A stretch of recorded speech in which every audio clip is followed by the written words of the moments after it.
Hello అండి. ఇప్పుడు చెప్పబోయే కథ పేరు మానవత్వం పరిమళించి. ఈ కథని రచించిన వారు మధు గారు. ఇక కథలోకి వెళ్ళిపోతే, ధర్మం చేయి తల్లి, ఆ స్వరం ఎక్కడో విన్నదిలా అనిపించి గుడిమెట్లు ఎక్కుతున్న దానినల్లా ఒక్క క్షణం ఆగి వెనుదిరిగి చూశాను. మనిషి 40-50 ఏళ్ల మధ్యలో ఉంటుంది. వృద్ధాప్యం కాస్త త్వరపడినట్టు ఉంది. కళ్ళు బుగ్గలు లోతుకు పీకిపోయి చర్మం ముడతలు తేలి నడుం కిందకి వంగి కురూపిలా ఉంది. ఒక కాలు లేదామె. శంఖ కర్ర సహాయంతో నిలబడి అడుక్కుంటుంది. ఆమెను ఎక్కడో చూసినట్టే ఉంది, కానీ ఎక్కడ చూశానో గుర్తుకు రాలేదు. ఆలోచిస్తూనే ఇంకాస్త క్షుణ్ణంగా పరిశీలించి చూసి ఉలిక్కిపడ్డాను. ఒకప్పుడు తను నా ఇంటి పని మనిషి రాగమ్మ. 3 ఏళ్ల క్రితం నా ఇంట్లో పని మనిషిగా చేరింది. మనిషి మంచిదే, మాట మంచి బాగా ఎరిగినది. పని ఎంత కష్టమైనా ఇష్టంగా చేసేది. మొహంలో విసుగు చిరాకు కనపడనిచ్చేది కాదు. టైము కాకరకాయ అంటూ దిక్కుమాలిన షరతులు విధించేది కాదు. మేము తినగా మిగిలింది ఏదైనా ఉంటే సాయంత్రం ఇంటికి వచ్చి పట్టుకు వెళ్ళేది. ఒకరోజు ఏమైందో కానీ ఉన్నట్టుండి పనిలోకి రాలేదు. వారం తర్వాత మా పక్కింటి పని మనిషి నూకాలు వచ్చి, అమ్మగారు, మీ పని మనిషి రాగమ్మ కాలు దెబ్బ తగిలిందట. గవర్నమెంట్ దవాఖానాలో పడి ఉంది. కాలు నయమయ్యాక తిరిగి పనిలోకి వస్తుందట అని చెప్పింది. వారం కాదు, నెల గడిచింది. రాగమ్మ పనిలోకి రాలేదు. ఆ తర్వాత నేను వేరే పని మనిషిని కుదుర్చుకున్నాను. ఇది జరిగి 2 ఏళ్ళు అయ్యింది. ఇదిగో ఇప్పుడు ఈ స్థితిలో రాగమ్మని చూసేసరికి నాకు ఆశ్చర్యంతో పాటు బాధ కూడా కలిగింది. పోనీ పలకరిద్దామా అంటే నామోషిగా అనిపించింది. గబుక్కున ఎవరైనా తెలిసిన వాళ్ళు కనిపిస్తే ఎలా అనుకున్నాను. ఆ ప్రయత్నం విరమించి హ్యాండ్ బ్యాగ్లో నుంచి ఒక 10 రూపాయల నోటు తీసి రాగమ్మ బొచ్చులో వేశాను. రాగమ్మ నన్ను గుర్తుపట్టిందో లేదో గాని సంతోషంగా నవ్వి చల్లగుండమ్మ అని దీవించింది. నాకెందుకో కాస్త గిల్టీగా అనిపించింది. పేలవంగా నవ్వి ముందుకు కదిలాను. మనసంతా చెప్పలేని అపరాధ భావంతో నిండిపోయింది. కాస్త దూరం నడిచి తిరిగి చూశాను. రాగమ్మ జీవం లేని గాజు కళ్ళు జాలిగా చూస్తూ కనిపించాయి. ఆ కళ్ళ వెనక ఎన్నో ప్రశ్నలు నాకు సంధిస్తూ. నేను వాటికి జవాబు వెతికే పనిలో పడలేదు. మౌనంగా ముందుకు కదిలాను. మెట్లు ఎక్కుతున్న మాటే గాని పాదాలు ముందుకి సాగలేదు. తోవకి ఇరువైపులా ఉన్న చెట్లు కూడా నన్ను చూసి హేళనగా నవ్వుతున్నట్లే ఉన్నాయి.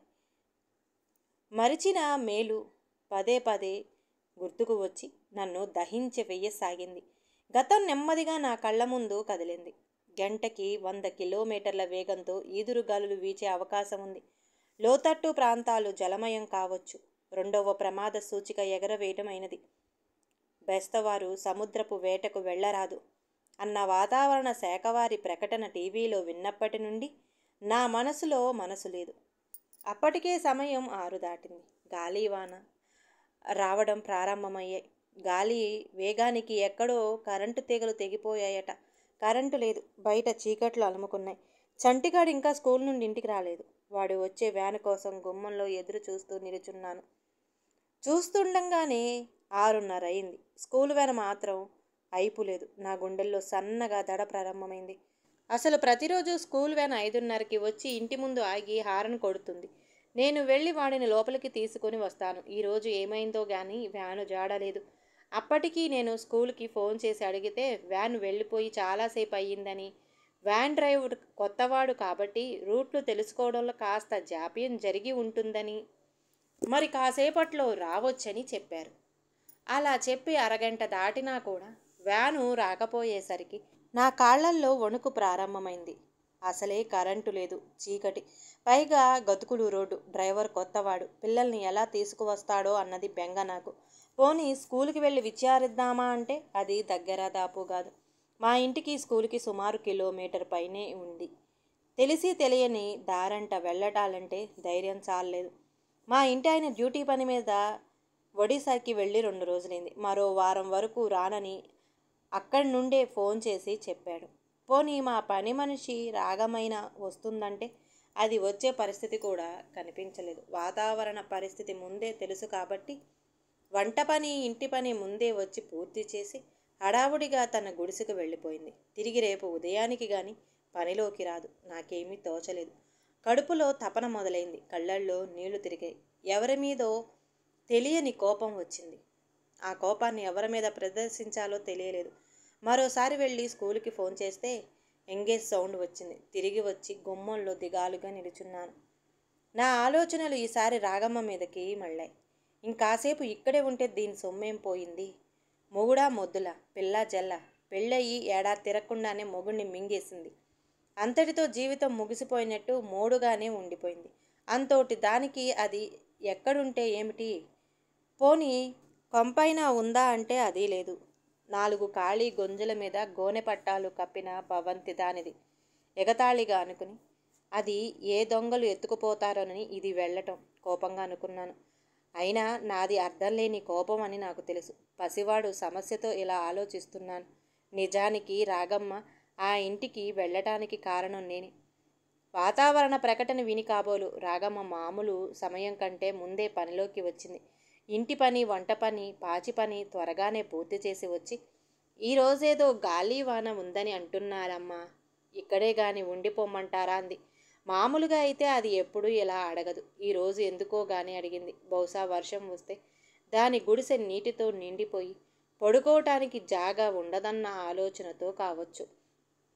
నేను సరే ఇక్కడే ఉండిపో అనబోయి మళ్ళీ దీని భోజనాల ఖర్చులు అవి నేనే సమకూర్చాలి కదా అనుకుని, వద్దులే వెళ్ళిరావే, నాకేం భయం లేదు అన్నట్టు రేపు కాస్త ముందుగా పనిలోకి తెములు అన్నాను. పాపం అది మౌనంగా తలూపి వెళ్ళిపోయింది. తీరా అది వెళ్ళిపోయాక పాపం అది ఈ వర్షంలో వంటలు ఎలా చేసుకుంటుంది, ఎక్కడ పడుకుంటుంది అనుకున్నాను. కానీ స్వార్థం జాలి నొక్కేసింది. ఇప్పుడు ఆ స్వార్థమే నన్ను నిస్సహాయురాలిని చేసింది.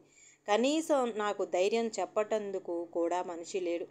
రాగమ్మే ఉంటే నాకు కాస్త తోడుగా ఉండేది. చంటిగాడిని వెతికేటందుకు ఉపయోగపడేది. చంటిగాడిని తలుచుకునే కొద్దీ నాకు ఏడుపు ముంచుకు వచ్చింది. కాలు కాలిన పిల్లిలాగా ఇంట్లోకి బయటికి కాసేపు తిరిగాను. మనసు తాపడలేదు. అసలు చంటిగాడు ఎలా ఉన్నాడు, ఎక్కడున్నాడు, వ్యాను ఎక్కి ఉంటాడా, లేక ఏ మూలనో నిద్రపోతూ ఉంటే వ్యాను వాళ్ళు వాడిని వదిలేసి వచ్చారా? అలా ఆలోచించేసరికి నాకు కాళ్ళు చేతులు ఆడలేదు. ఏదైతే అదయ్యింది లెమ్మని నేను స్కూలుకి వెళ్ళడానికి సిద్ధపడ్డాను.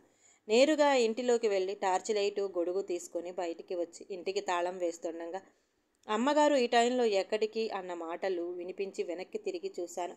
ఎదురుగా రాగమ్మ దేవతలా కనిపించింది. దానిని చూడగానే దుఃఖంతో నా గొంతు పూడుకుపోయింది. దానిని అమాంతం పట్టుకొని ఏడ్చేశాను.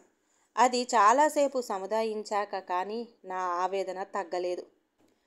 ఈ లోపేమ్మ, ఎందుకమ్మా అంత బాధపడుతున్నారు అంది.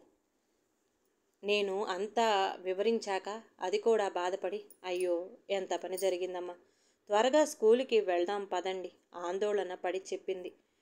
చీర చెంగు నెత్తిన వేసుకొని అది ముందు వెళుతుండగా గొడుగు లైటుతో నేను దారి వెనుక కదిలాను.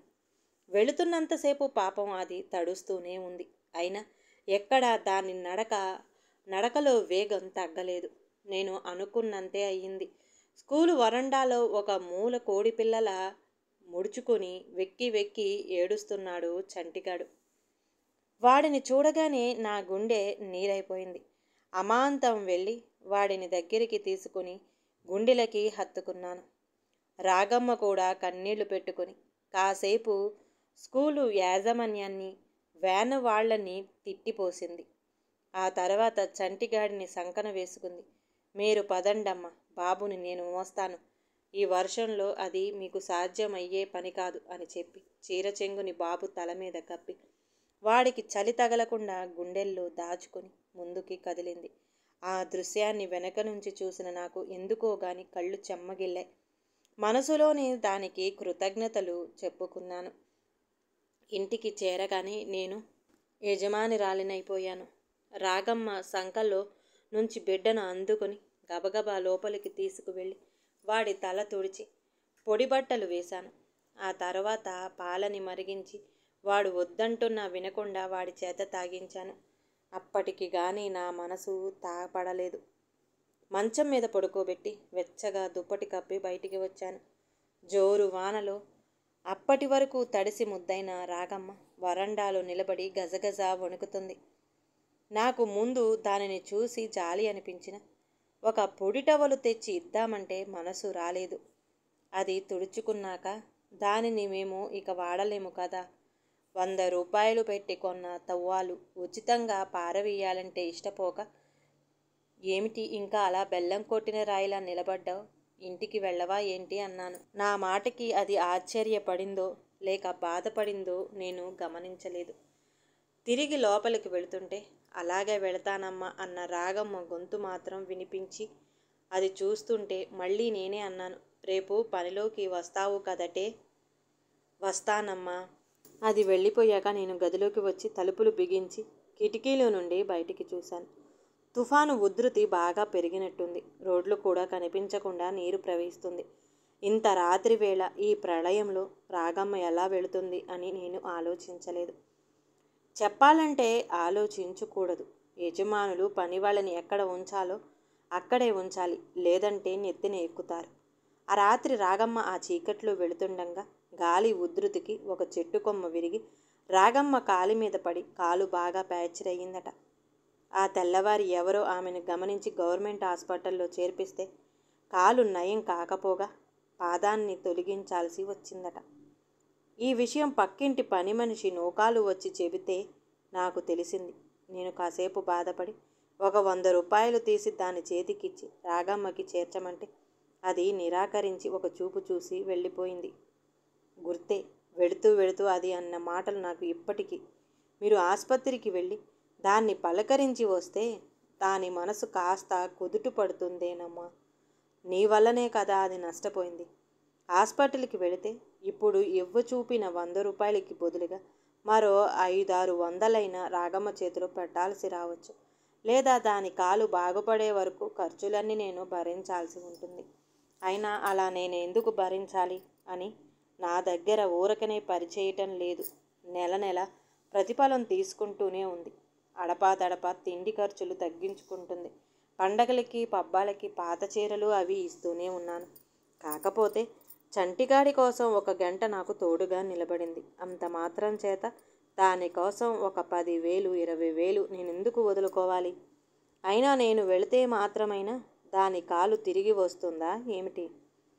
గుడి గంట మోగేసరికి నేను ఆలోచనలో నుండి బయటపడ్డాను. గుడిలో అట్టే జనం లేరు.